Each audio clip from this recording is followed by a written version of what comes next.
Muy buenas tardes y bienvenidos un día más al ciclo de conferencias que se está realizando dentro de la segunda jornada de Historia y Economía, organizadas por la Autoridad Portuaria, la Confederación de Empresarios y esta Real Sociedad Económica de Amigos del País.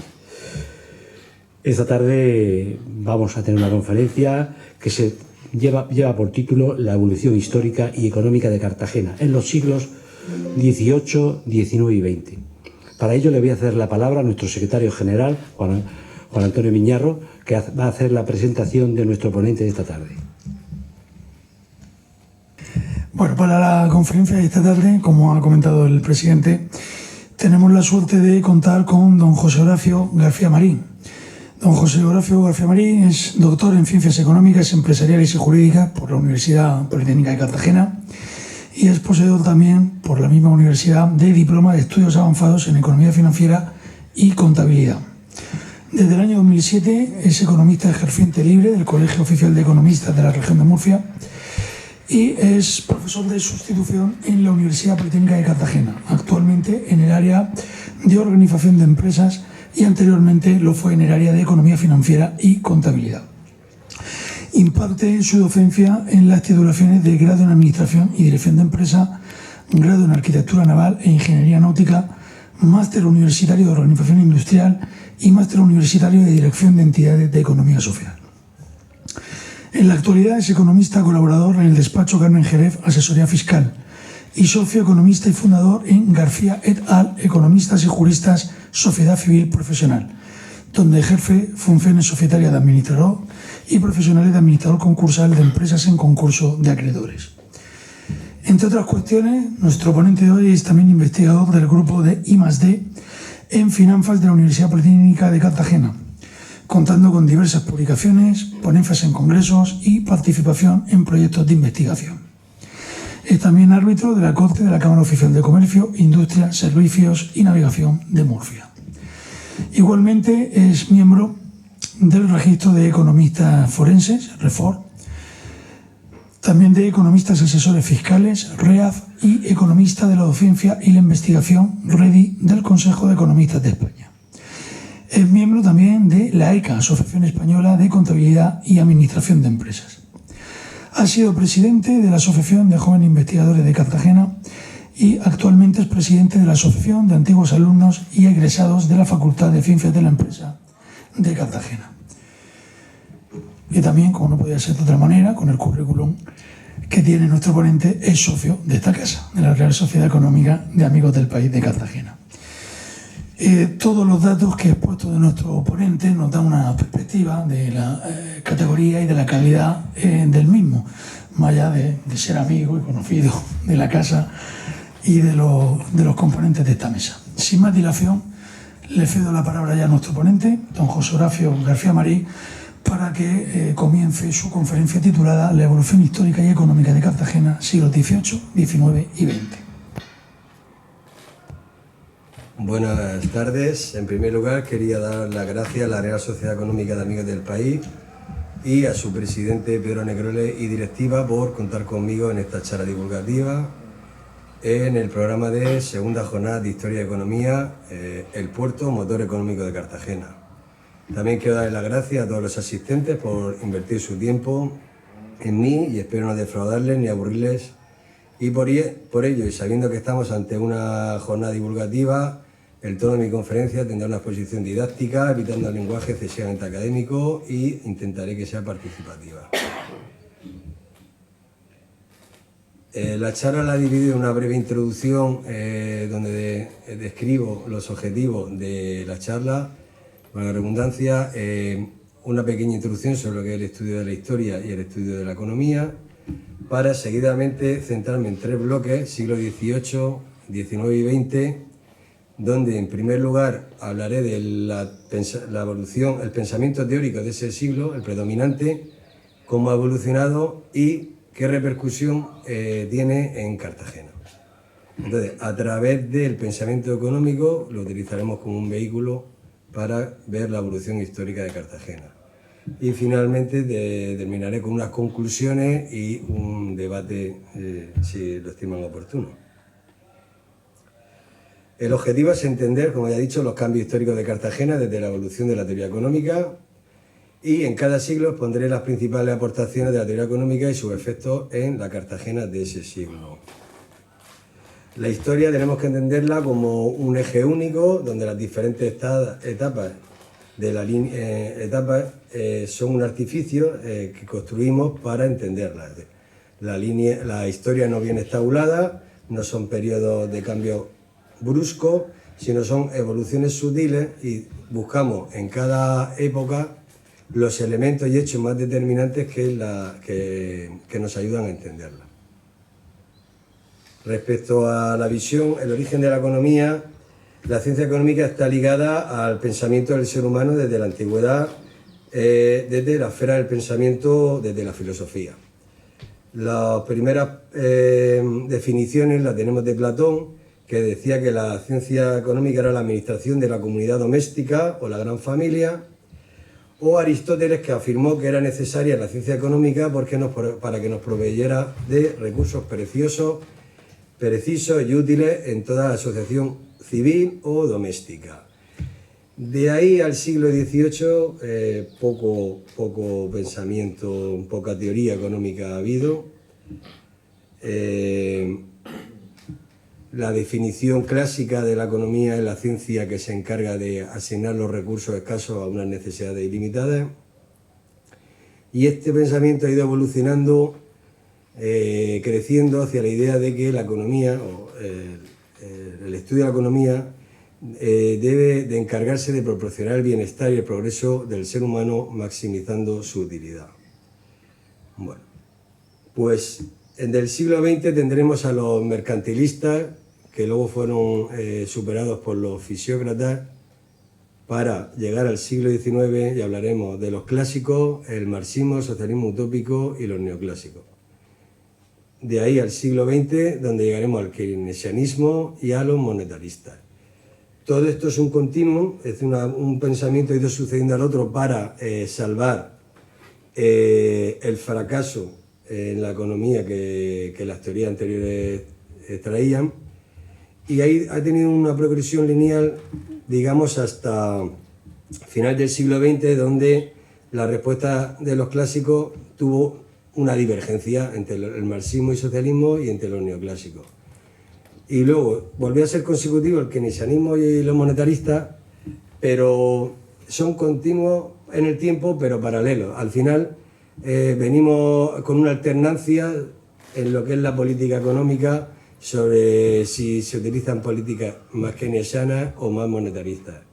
No olvidemos que los economistas estudiamos la economía como ciencia, pero quien aplica la economía, quien hace las políticas económicas son los políticos, son los gobiernos. Entonces, no siempre la realidad de las políticas económicas vienen determinadas por la racionalidad o el sentido científico o crítico de algo, sino que puede responder a otros intereses provenientes de la ideología. La ideología que nos lleva al uso de la economía normativa frente al uso de la economía positiva, que es la más científica y racional.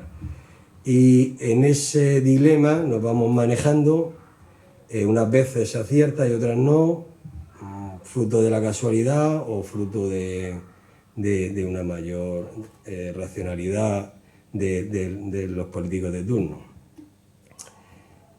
Quería, antes de entrar en faena, hablar de Schumpeter, que nos va a marcar un poco la base que nos va a hacer entender todo el mecanismo. Schumpeter hablaba de la innovación como la causa del desarrollo y el empresario innovador como el generador del cambio a través de la innovación. Y esto que nos lleva a determinantes como reguladores del crecimiento o de crecimiento de la prosperidad. Es decir, la innovación y el emprendedor son los que al final determinarán en última instancia el crecimiento de la prosperidad de una sociedad. Por lo tanto, la economía va a estar sometida a ciclos, son ciclos estructurales en el largo plazo, que estos responden a cambios de paradigma, revoluciones industriales, y a cambios tecnológicos en el corto plazo. Entonces, este avance tecnológico, esta innovación va creando rupturas en la línea del crecimiento económico, que hace que este no funcione como una línea ascendente, sino como una onda. Pero donde sí analizamos que una economía crece o decrece en función de que la tendencia sea positiva o negativa. Entramos ya en el siglo XVIII con los mercantilistas. Los mercantilistas tienen una visión nacionalista de la economía. Estos tomaron conciencia de que la importancia de la moneda y del comercio exterior para la obtención de riqueza. Y entendían que la riqueza provenía del comercio exterior y por lo tanto había que favorecer y proteger la balanza de pago. La balanza de pago es la diferencia entre lo que exportamos e importamos. El déficit de la balanza de pagos tiene efectos negativos. Uno son la disminución de la demanda interna y otro es la extracción de recursos monetarios que salen de nuestra economía local al exterior. Esto, uno de sus principales exponentes fue Jerónimo de Ustari, y el problema de que su aportación, aparte de las teorías caducas de la acumulación de metales preciosos, fue promulgar la industrialización, el control de la aduana por el Estado y traer a España artesanos cualificados, lo que nos trajo la idea proteccionista y las fábricas reales. Esto es intervencionismo puro y, como no podía ser de otra manera, los malos resultados trajeron una revisión de la teoría económica y nos lleva a los fisiócratas. Estos son los primeros liberales. Postulaban que el derecho del hombre consiste en el disfrute del resultado de su trabajo, siempre y cuando éste pueda armonizarse con el derecho de los demás. Y que la riqueza de una nación, y aquí viene la novedad, no deriva de la acumulación de metales preciosos, no deriva de la extracción de riqueza de otra nación a través de la protección de la balanza de pagos, sino de la capacidad productiva de esa nación, que en esos momentos pues, se circunscribía a la agricultura. Vicente de Gournay acuñó la famosa frase laissez-faire, laissez-passer, dejar correr, dejar hacer, donde postulan que la libertad de la actividad mercantil y el libre comercio son la única fuente de prosperidad y que los gobiernos deben interferir lo mínimo posible en los asuntos de la economía, es decir, proteger la vida, la propiedad privada y mantener la libertad de contrato. Quesnay, pues bueno, avanzó lo que podemos conocer como la contabilidad nacional y entendía que la riqueza era asimilable a la sangre en el cuerpo humano. Con esto llegamos al siglo XVIII a Cartagena, donde pasamos de una Cartagena restringida a una población de las 5 colinas, con una economía agrícola y pesquera, pasamos a la ciudad de las grandes obras públicas de Felipe V, VI y Carlos III. Estamos en el despotismo ilustrado, es un periodo absolutista en el que la economía es totalmente intervenida, pero para el pueblo, sin contar con él, pero para el pueblo. Aquí se impone el modelo francés, donde la política es centralizada, se eliminan los fueros y una cosa importante que es la eliminación de las fronteras internas. Digamos que es en este periodo donde se alcanza la unidad de mercado, donde hay una globalización de la economía dentro de la península, dentro de lo que es España. Se eliminan los monopolios estatales y Cartagena comienza a poder comerciar con las provincias de ultramar y las colonias del imperio. La exclusividad la tenía el puerto de Sevilla, que luego pasó a Cádiz, y en esta época por fin se rompe el monopolio y lo que nos lleva a un auge de la economía de la ciudad, traído también por la creación del Departamento Marítimo de Cartagena, la construcción del Arsenal en 1726, la construcción del Arsenal en 1731 a 1782, que supuso la más importante obra civil de España en aquella época, el antiguo penal de forzados y las defensas de costa, el cuartel de guardiamarinas y aquí las defensas, las baterías de costa. Todo importante obra civil. La construcción de navíos en Cartagena, como el San Cosme y San Genaro. Esto era, pues como a día de hoy es el S-80 Isaac Peral, el máximo exponente de tecnología en submarino convencional no nuclear, pues en aquella época estos eran los máximos exponentes de la construcción naval. Llegamos al siglo XIX. Con las teorías clásicas nos encontramos con Adam Smith, que defendía el dejar hacer libremente al mercado porque éste se autorregulaba como con una mano invisible. El mercado es el mecanismo que se autorregula a través del precio de forma automática y por lo tanto insistimos en la idea de que el Estado tiene que intervenir lo mínimo posible. Defendía la división del trabajo porque este incrementaba la productividad por tres motivos. Aumentaba la destreza del operario por las tareas repetitivas, la economía de aprendizaje, el ahorro de tiempos por la especialización y la posibilidad de introducir máquinas. Estamos ante los inicios de lo que se llaman los principios de la administración científica, que luego fueron desarrollados por Taylor y Ford. En España destacamos a Jovellanos, que modernizó la industria, el antiguo aparato productivo, mejoró el capital humano con formación y defendió la libertad de precios. De esta época también tenemos que hablar de David Ricardo y su teoría de la distribución de la riqueza sobre las tres clases, trabajo, capital y terratenientes,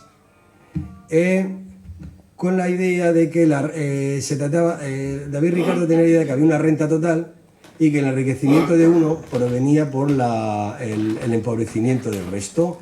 Era un problema de suma cero. Esto fue un error. Realmente sabemos que el incremento de la riqueza de uno u otro puede venir por el incremento de la productividad y de la eficiencia. Otro pensador, otro economista de esta época fue Malthus, que promulgó que el incremento de la población iba a ser a ritmo exponencial, mientras que el incremento de la alimentación iba a ser aritmético. Con lo cual iba a provocar un desequilibrio que solo podía arreglarse con catástrofes naturales y guerras que redujeran la población. Malthus cometió otro error catastrófico. ¿Por qué los traigo? Porque a día de hoy, no sé por qué, de forma persistente, un gran ideario, mucha de la ideología política que hay y por consiguiente de la política económica, siguen creyendo las teorías de David Ricardo y de Malthus.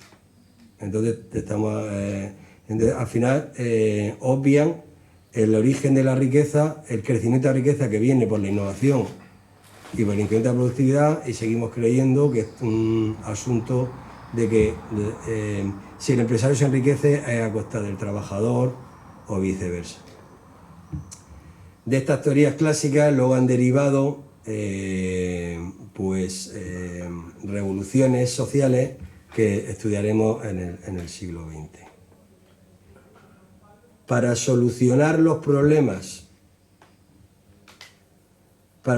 estos problemas que trae el liberalismo radical, que conlleva unas desigualdades, las desigualdades que trajo la revolución industrial y el liberalismo, que si bien es verdad que el mercado se autorregula, es posible que no se autorregule a la velocidad requerida.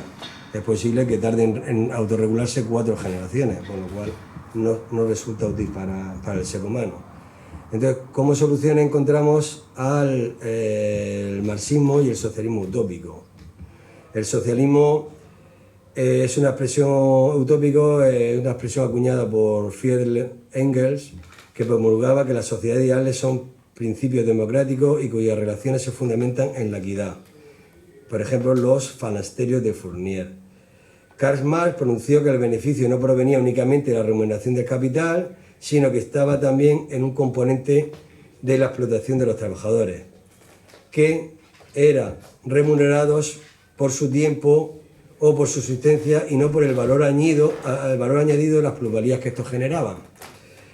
En este sentido, Carlos Marx no anda desencaminado, puesto que la riqueza proviene de la innovación, del capital invertido y de las plusvalías del valor añadido que generan los trabajadores. Otra cuestión en la que podríamos entrar es cómo se reparte, cómo se cuantifica, cómo se remunera a cada uno de estos factores productivos. Bueno, pues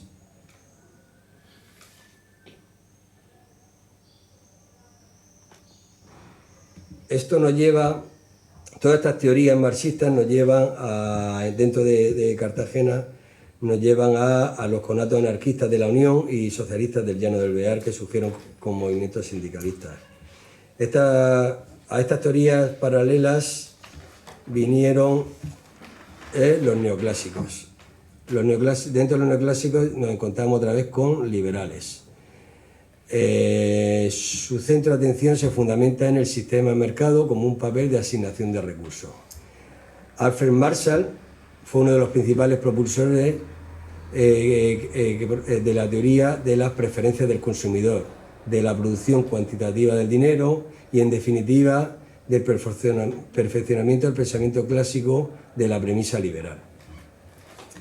Ambas teorías conviven y ambas teorías se alternan según la situación económica del momento. Esto nos lleva a qué sucede en Cartagena en esta época. Pues tenemos la construcción del varadero Santa Rosalía con la modernización del Arsenal, que es una ingeniosa instalación construida con 3 diques flotantes. Aquí tenemos el cañonero Lezo en el varadero Santa Rosalía, y aquí tenemos los diques flotantes de Cartagena, que esto fue una innovación tecnológica de primera categoría. Tenemos el dique flotante aquí al final del XIX, que llegó hasta el siglo XX. Tenemos la construcción naval, avanza con los buques acorazados, tenemos el Vanadito y el Lepanto. Se intensifica la actividad mercantil en el puerto de Cartagena. Empieza a surgir iniciativa privada, fábricas, como la fábrica de Santa Lucía, de cristal. Tenemos la de explotación, tenemos la fábrica de la Amistad, tenemos el surgimiento de la minería, propiciado por las nuevas tecnologías que hacían rentables las minas que dejaron de serlo. La minería, lo que vuelve a recuperar son las antiguas minas romanas. Esto es minería que, bueno, trajo problemas sociales por el uso de niños, la forma perversa de pagarle a los trabajadores con tickets que luego tenían que consumir en el propio economato de su patrón, y lo que fue generando la revuelta que calara el pensamiento socialista y marxista y el movimiento sindical. Eran unas minas donde el capital de esas minas era exógeno de Cartagena, eran personas de fuera. Y lo que intentaba era maximizar el beneficio e invertir lo mínimo posible, con lo cual las condiciones laborales eran penosas. Teníamos el Castilleto de Cartagena, que estaba hecho con madera, que sufría averías y derrumbes, y no instalaban el castillito metálico. Las minas no estaban... no tenían sistema de estibado, y esto trajo muchos problemas. En el siglo XIX también tenemos la vuelta al absolutismo con Fernando VII, luego los liberales fueron traicionados. Aquí tenemos a Juan López Pinto, que hizo la revuelta con Torrijos, y que exiliados cuando Fernando VII abolió la Constitución que él mismo juró, fueron llamados diciendo que iban a ser amnistiados y fueron fusilados nada más desembarcar en las playas de Málaga. Tenemos el Cantón de Cartagena, pues bueno, la Primera República. La Primera República surge como un movimiento que iba a crear, se iba a romper el centralismo y se iba a generarse como cantones, pero iba a ser desde el gobierno central hacia abajo. Pero una suerte de impaciencia provocó unas revueltas cantonales locales que al final frustraron la propia Primera República. Tenemos avances tecnológicos como los de Isaac Peral, avances tecnológicos que frustraron y que no pudieron generar la riqueza y la prosperidad en Cartagena ni en el país porque las condiciones políticas y sociales no eran propicias. Con todo esto llegamos al siglo XX,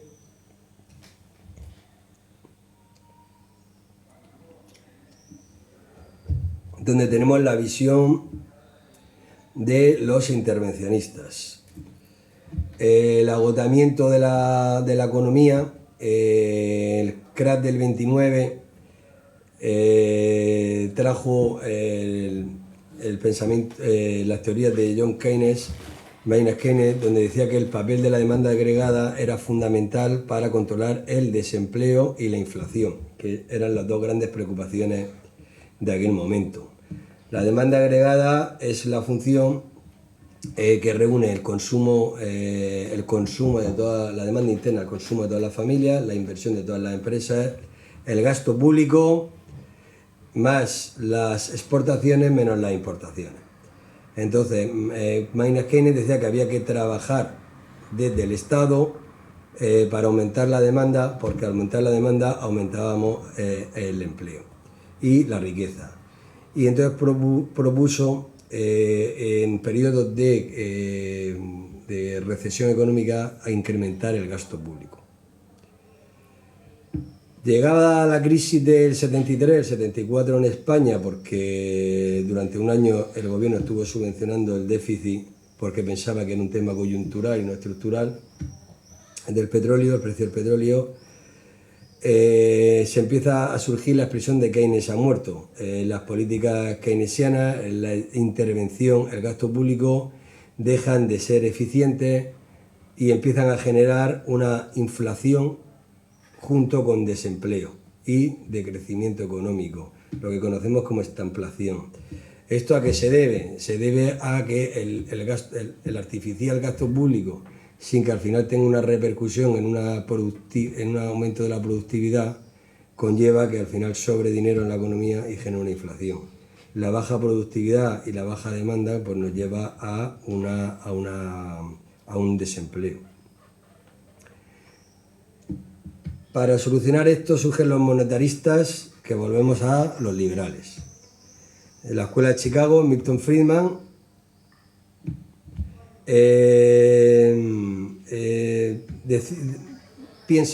postula que la inflación no se puede controlar con políticas fiscales.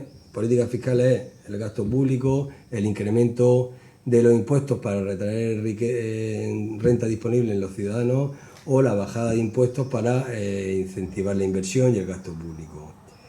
Milton Friedman postuló que la inflación dependía única y exclusivamente de la cantidad de dinero disponible y que el incremento de la masa monetaria tendría que ir correlacionado con el incremento de la productividad y de la riqueza de un país y que la única manera de controlarlo es con políticas monetarias.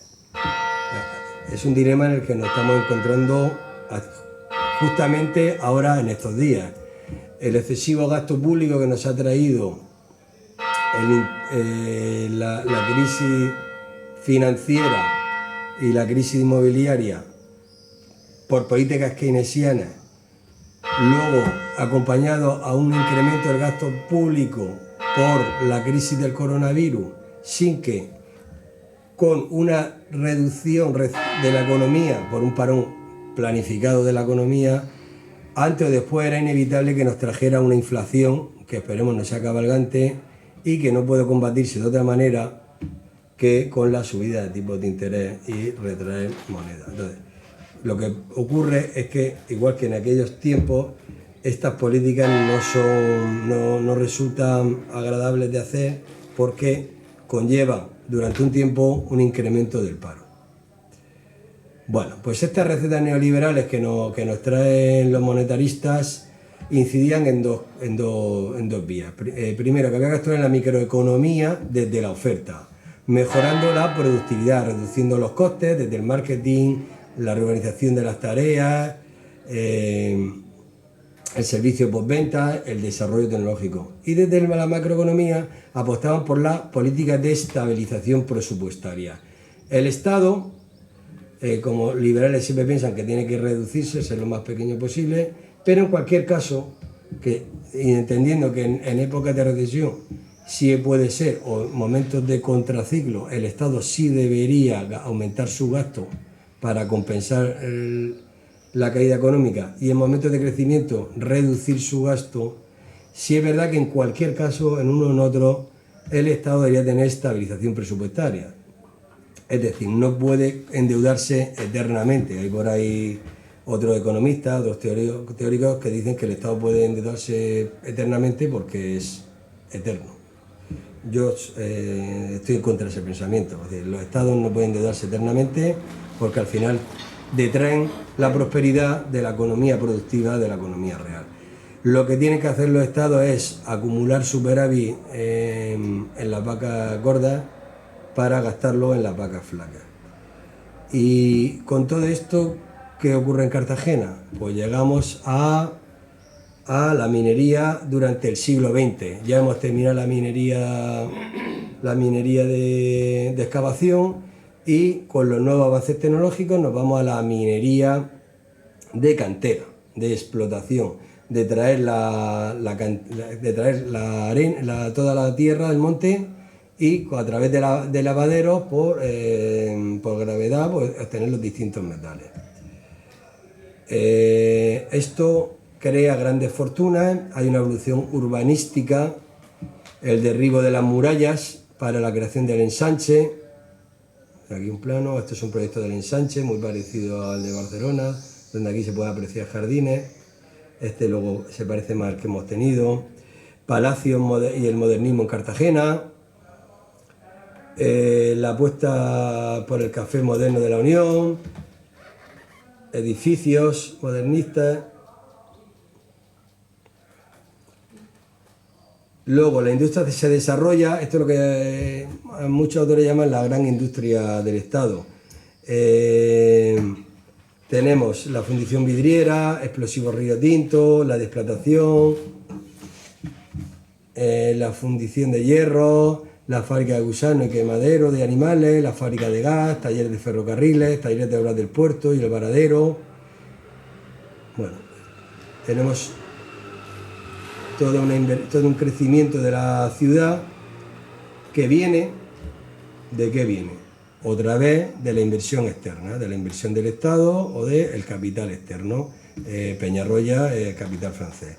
Nunca hemos tenido burguesía ni capital autóctono destacable, que sea significativo para el PIB. Esto al final, bueno, llega la crisis de los años 90 y tenemos un estallido. La mal llamada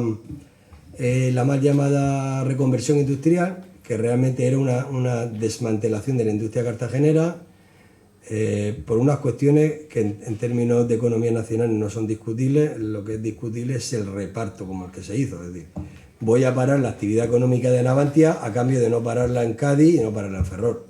¿Por qué? Porque en aquellos tiempos el gobierno lo presidía el socialista Felipe González, su mujer era la responsable de Cádiz y en Galicia estaba Fraga. Entonces, y aquí teníamos un gobierno débil regional, con lo cual, en vez de reducir la actividad o reconvertir las tres astilleros, pasaron por cerramos el de Cartagena temporalmente. Esto que nos trajo una serie de huelgas, porque junto con el cierre de fábricas y otras industrias que acabaron de forma accidental, no creo que planificada, con el incendio de la Asamblea Regional, que fue noticia en toda Europa. Eso fue un hecho no democrático o no deseable, pero que trajo algo deseable, algo bueno para Cartagena, que fue la aprobación del Plan Especial para el Desarrollo de Cartagena. ¿Qué nos trajo? Nos trajo una reorientación de la producción agrícola hacia el mercado, incrementando el valor añadido a su producción gracias a la tecnología agrícola. Entonces, lo que antes les daba de comer, ahora empezó a enriquecerlos. La carga de trabajo de los astilleros no se paró, sino que se creó el plan Dragaminas y se aperturó a la oferta a los yates civiles de lujo. Se abrió General Electric Plastic, actual Sabic. Se creó el polígono industrial de los Beazos, polígono industrial Cabeza Beaza, y se proyectó el de los Camachos, que permitían sinergias en la industria y liberar de externalidades negativas a la ciudad, lo que iba a posibilitar otra de las grandes estrategias, que era el turismo. El desarrollo de Escombreras como polo energético, número 1 en Europa, y la ampliación y remodernización de refinería, modernización de Iberdrola, grandes inversiones portuarias y bajada de tarifas que atrajeron la náutica recreativa, los grandes cruceros, reubicación del muelle de contenedores para abrir el puerto a la ciudad, principal puerto de transporte de animales vivos y granel, y ampliación del muelle Escombreras, la creación de la UPCT, la apuesta por el turismo y la puesta en valor del patrimonio urbano, fachadas, restos romanos, y la inversión municipal con fondos europeos en Palacio de Congresos, Auditorio Patel, Polideportivo, Puerto de Cultura, Cartagena Casco Antiguo, arreglo y petrificación del centro urbano, aumento de la iluminación, limpieza, inversión en cultura y ocio. Todo esto genera una nueva economía, una nueva ciudad en la que, fuera de los hándicaps que teníamos anteriormente, que eran, puesto que el capital era externo siempre, público y privado, las decisiones eran externas, y aquí simplemente éramos disfrutantes y dolientes de lo que otros quisieran que pasara en esta ciudad bajo sus propios intereses. No había inversión, no había industria propia, no habría innovación, no habría conocimiento. Un hito que yo considero importante, esta inversión pública ayuda a generar en esta industria empresas auxiliares que le dan servicio a la gran industria. Estamos en una época donde la evolución de la teoría de la economía de empresa, para adaptarse a las nuevas situaciones económicas, la empresa tiene que, parte de su cadena de valor, lo que es de su función productiva, de sus tareas productivas, las externaliza. Funciones de mantenimiento o algunas partes de la producción, con el objetivo de optimizar la productividad y de aumentar la flexibilidad. Eso hace que surjan muchas pequeñas y medianas empresas al servicio de estas grandes empresas, que con la creación de la universidad, que era una reivindicación histórica, porque los estudios empresariales ya vienen del siglo XIX, auspiciados por esta casa, la Real Sociedad Económica de Amigos del País, como eje principal para la modernización de la economía, trae inversión en innovación, en investigación, trae una mejora en la formación de los futuros empresarios e ingenieros cartageneros, que esto a su vez están convirtiendo este tejido empresarial, esta pequeña y mediana empresa, lo están convirtiendo en empresas, en spin-off o startup, empresas con base tecnológica y basada en el conocimiento, que ya empieza a que Cartagena, gracias a la explotación de nuestro patrimonio que no fue respetado por los anteriores, puesto que, como ya he dicho antes, venían a maximizar sus beneficios, no le importaba contaminarnos, no le importaba destruir nuestro patrimonio.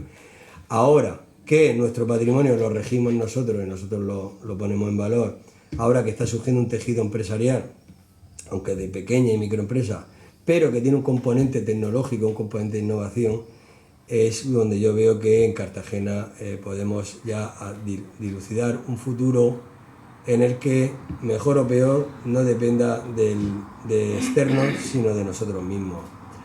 Como conclusión, y para finalizar, los ciclos económicos de Cartagena se encuentran correlacionados con su puerto, siendo este el principal motor de prosperidad y economía y sociedad.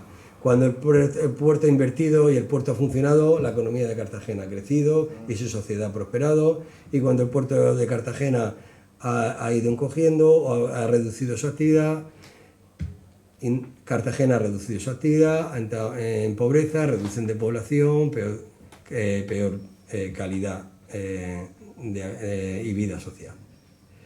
El destino de Cartagena viene marcado por fuerzas exógenas, capital privado fuera, como son los fondos europeos, aunque por suerte al ser no decidimos cuántos fondos llegan, pero sí se decidió en qué se gastaba. Eso, la gestión municipal, y es lo que se ha notado, proviene del Estado, de la comunidad autónoma, la falta de capital y de la iniciativa autóctona, como me ha comentado, y la universidad y el espíritu emprendedor de los cartageneros que traen las startups, las PNOD, las TIC, la globalización, pueden traer nuevas esperanzas en el futuro que depende de los cartageneros y no de fuerzas externas. En términos más generales, lo que nos ha mostrado historia es que tristemente el poder sigue reaccionando ante la violencia y siendo sordo a las peticiones pacíficas y razonadas. Si en Cartagena no se llega a quemar la Asamblea Regional, probablemente no se hubiera creado el Plan Especial de Desarrollo de Cartagena y probablemente no tendríamos una universidad, no se hubiera invertido en escombreras y etcétera. El debate del intervencionismo o la libertad económica, en cierto modo, es estéril, puesto que está demostrado que la prosperidad económica viene de la mano de la libertad, que posibilita el comercio y la innovación y el emprendimiento y la innovación. Pero sí es cierto que el Estado tiene que tener un papel regulador allá donde la economía no llega, donde la economía no puede dar servicios, tiene que darlo el Estado, allá donde la función autorreguladora del Estado no está siendo lo suficientemente ágil. Con lo cual, el debate, bajo mi punto de vista, sería qué tamaño debe tener el Estado y si ha de variar según el ciclo económico. Pues esto es todo, muchas gracias y quedo a un debate, coloquio, pregunta o a lo que ustedes quieran.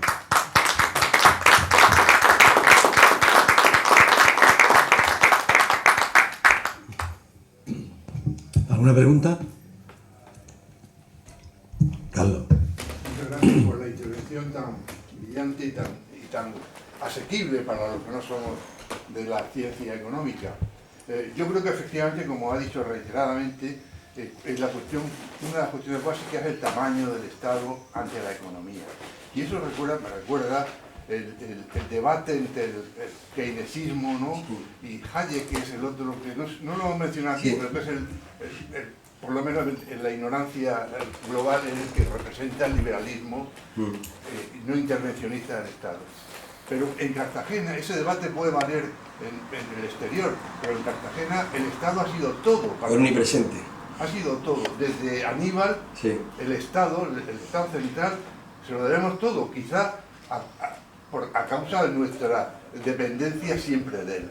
Es decir, nuestras madres, desde hace siglos, a los niños, según su nivel, quieren ponerlos a trabajar en el arsenal, en refinería, porque son muy listos, en la armada. Pero ninguno tiene la ilusión de hacerlo trabajar y hacer empresas pequeñas, como pasa en Murcia. Murcia, sin embargo, es todo lo contrario. Murcia ha sobrevivido y se ha expandido por méritos propios, fundamentalmente. Entonces, el debate del siglo en el que estamos y el 22 es si vamos a seguir permitiendo o asintiendo a ese predominio del Estado o intentamos hacer como hacen en Murcia, pues promover esas pequeñas industrias, esa dedicación individual, olvidándonos un poco del papá Estado. Sí, estoy totalmente de acuerdo. El Estado, entendemos Estado como Estado, comunidad autónoma, es omnipresente en España, en Cartagena, y dice, y necesitamos, pues podría convivir con una iniciativa privada, que es decir, que reduzca al Estado, no porque reduzca sus inversiones, sino en el peso de la economía local, porque hay una iniciativa privada. Y que no sea el 90%, sino que pasa a ser el 50%. El problema es que cuando las personas tenemos los recursos fáciles, pues no le damos al ingenio. Yo siempre me fijo en Alicante y Elche. Alicante y Elche son un páramo. No han tenido la riqueza y los recursos naturales que tiene la región de Murcia, con lo cual han tenido que usar el ingenio y la innovación. Y es una provincia que está muy por encima de la región de Murcia en productividad, en PIB, y bueno, no hay que ver, el aeropuerto más importante de la Comunidad Valenciana es Alicante. Alicante no vive absorbiendo y parasitando a Elche y a Orihuela. Alicante crece y hace crecer a Orihuela, y hace crecer a Elche y hace crecer a Benidorm. Es decir, todos crecemos, y si todos crecemos, yo soy más grande. La condición humana hace que cuando tienes muchos árboles que caen las manzanas, no se te ocurre que tienes que hacer una zanja en el suelo y echar semillas para comer. Entonces, claro, cuesta. Pero yo creo que sí ha habido un revulsivo, primero porque las últimas crisis han sido muy fuertes. Y ha habido un revulsivo en el sentido de decir, ya no es porque le veo la oreja al lobo, sino el hecho de la inversión en el puerto, el hecho de la universidad, sí está generando está creando nuevas generaciones que tienen una visión distinta. Pero que viene, es decir, la universidad nos está propiciando eso, pero porque estamos ante un cambio de paradigma. Es decir, lo que llaman la cuarta revolución industrial, que yo prefiero llamarlo una revolución del conocimiento, es decir, igual que pasamos de la artesanía a la máquina, ahora estamos pasando de la máquina y de la electrónica a la información y las TIC. Entonces, esto genera y propicia, porque no puede ser de otra manera, un auge del emprendedor innovador, que ahora que tenemos universidad, ahora que tenemos, bueno, no lo he dicho, pero se han multiplicado por 10 los centros de enseñanza media, que también de formación profesional de muy buena calidad, eso está generando emprendedores de nueva innovación. Yo en ese sentido soy esperanzador. Antes de la universidad, los emprendedores de esta ciudad salían del Instituto Politécnico. La gran mayoría, que lo que crearon eran empresas, fueron los primeros en crear empresas que le daban servicio a la grandes industria de la ciudad. Pero sí, realmente una economía, una ciudad, para tener autonomía tiene que invertir en ella misma, no puede esperar que vengan inversores de fuera. Que la inversión de fuera ayuda y puede ser importante, pero no puede ser exclusiva, como ha ocurrido en Cartagena. Que esto también, y aparte por los recursos, yo también creo que es porque hemos sido un punto geoestratégico, entonces hemos sido colonizados. Realmente aquí nos han colonizado primero los de fuera y después los propios. Entonces al final Cartagena ha tenido una política más parecida a la de una colonia, a una evolución económica más parecida a la de una colonia que a la de una ciudad próspera y burguesa. Una vez más le damos las gracias. Agradecerte de verdad, José Horacio García Mari, tu presencia esta tarde aquí en este salón de actos de la Real Sociedad Económica de Amigos del País y esta conferencia que nos has ofrecido sobre la economía y la evolución y la estrategia económica de la ciudad de Cartagena a través de sus tiempos. Nosotros simplemente agradeceros también a ustedes su presencia esta tarde y que nos han ido acompañando día a día en estas jornadas que mañana tocan a su fin. Muchísimas gracias por su presencia. Vamos ahora a terminar este acto entendiéndole un detalle con nuestro conferenciante de esta tarde. Muchas gracias por su presencia.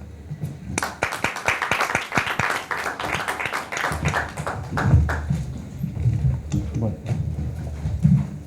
otro detalle. Muchas gracias. A ver, venga por aquí. Venga.